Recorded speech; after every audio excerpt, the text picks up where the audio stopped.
Guys, അപ്പൊ നമുക്ക് ഇന്ന് നവരാത്രിയുടെ ഡേ 3 ആയിട്ട് നമ്മൾ എല്ലാവർക്കും അറിയാം നവരാത്രി സീരീസ് നമ്മൾ ചെയ്തുകൊണ്ടിരിക്കണം. സോ ഡേ 3 നമ്മൾ ചെയ്യുന്ന റെസിപ്പി എന്താണെന്ന് വെച്ച് കഴിഞ്ഞാൽ കടലച്ചുണ്ടനാണ് ഗൈസ്. കടലച്ചുണ്ടൻ ഇഷ്ടമല്ലാത്ത ആൾക്കാർ ആരും തന്നെ ഇല്ല അല്ലെ. പണ്ടൊക്കെ അച്ഛൻ്റെ ഓഫീസിൽ നമ്മൾ ഈ സരസ്വതി പൂജ സമയത്ത് നമ്മൾ കുഞ്ഞുകുട്ടികളൊക്കെ ഇരിക്കുന്ന സമയത്ത് പോകുമായിരുന്നു.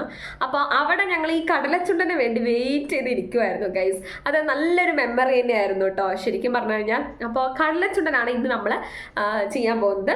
സോ നമുക്ക് എളുപ്പം എങ്ങനെയാണ് ചെയ്യാമെന്ന് ജസ്റ്റ് നോക്കിയിട്ട് വരാം. അപ്പോൾ ഇതാ കടലച്ചുണ്ടന് വേണ്ടിയുള്ള കടല നമ്മൾ ഒരു 6 hours സോക്ക് ചെയ്തിട്ടിട്ട് നമ്മൾ നന്നായിട്ട് ബോയിൽ ചെയ്തിട്ട് കൊണ്ടുവന്നിട്ടോ. ഞാൻ വെള്ളം വാരാൻ വേണ്ടിയിട്ട് വെച്ചിരിക്കുകയാണ്. അപ്പോൾ ആദ്യം നമ്മൾ ചെയ്യേണ്ട സ്റ്റെപ്പ് അതാണ് കേട്ടോ. കടല നമ്മൾ ചണയാണ് എടുക്കേണ്ടത്. ചണ എടുത്താലാണ് കൂടുതൽ ടേസ്റ്റ് കേട്ടോ. നന്നായിട്ട് ഒരു 6 hours വെള്ളത്തിൽ സോക്ക് ചെയ്ത് വെച്ച് അതിനുശേഷം നമ്മൾ നന്നായിട്ട് കുക്കറിലിട്ടിട്ട് ഒരു 6-7 വിസിലെടുത്ത് കഴിഞ്ഞ് കഴിഞ്ഞാൽ നമുക്ക് നല്ല കടല നല്ല വെന്ത് കിട്ടും കേട്ടോ. അപ്പോൾ നമ്മൾ ഫസ്റ്റ് സ്റ്റെപ്പ് അത് നമ്മൾ ചെയ്ത് കഴിഞ്ഞു. അപ്പൊ നമ്മുടെ എണ്ണയൊക്കെ ചൂടായി വന്നിട്ടുണ്ട്. നമ്മൾ ചീഞ്ചട്ടി വെച്ചിട്ട് അതിലേക്ക് വെളിച്ചെണ്ണയാണ് ഗൈസ് ഒഴിച്ചിരിക്കുന്നത്. എന്നിട്ട് നമുക്ക് കടുക് പൊട്ടിക്കാം. കടുക് പൊട്ടി വന്നതിന് ശേഷം കുറേശ്ശെ ഉഴുന്ന് നമുക്ക് അതിലേക്ക് ഇടാം. ഒന്ന് ഇളക്കി കൊടുക്കാം. അതിനുശേഷം നമ്മൾക്ക്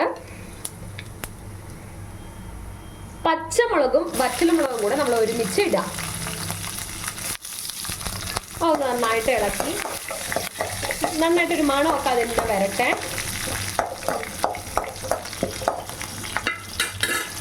അതിനുശേഷം നമുക്ക് നമ്മുടെ കറിവേപ്പില ആഡ് ചെയ്യാം. കറിവേപ്പില തന്നെ ഇളക്കി കൊടുക്കാം. അതിനുശേഷം നമ്മൾ കുറച്ച് കായ ഇട്ട് കൊടുക്കാം. ഇത് പെട്ടതിരിക്കട്ടെ. എന്നിട്ടൊന്ന് ഇളക്കാം. അതിനുശേഷം നമ്മൾ ഈ കടല ഇതിലേക്ക് ഇട്ട് കൊടുക്കുക. എന്നിട്ട് നമ്മൾ നന്നായിട്ടൊന്ന് ഇളക്കി യോജിപ്പിക്കാം.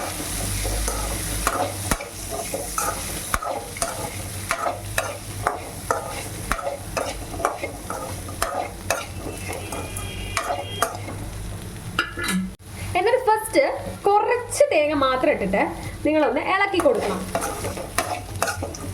സിമ്മിലിട്ടാണ് കേട്ടോ ഇതൊക്കെ നമ്മൾ ചെയ്യേണ്ടത്. ഇളക്കി കൊടുക്കണം.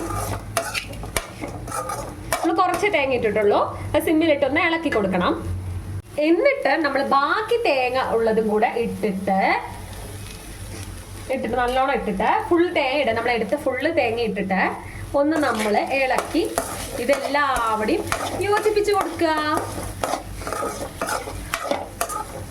ഇനി നമ്മുടെ ഫൈനൽ സ്റ്റെപ്പിനായി നമുക്ക് കുറച്ചുകൂടെ കായം നമ്മുടെ ഇതിന്റെ മേലെ, അതായത് നമ്മുടെ ചുണ്ടലിന്റെ മേലെ, കടലച്ചുണ്ടലിന്റെ മേലെ വെതറി നമ്മൾ നന്നായി ഇളക്കി യോജിപ്പിക്കാം.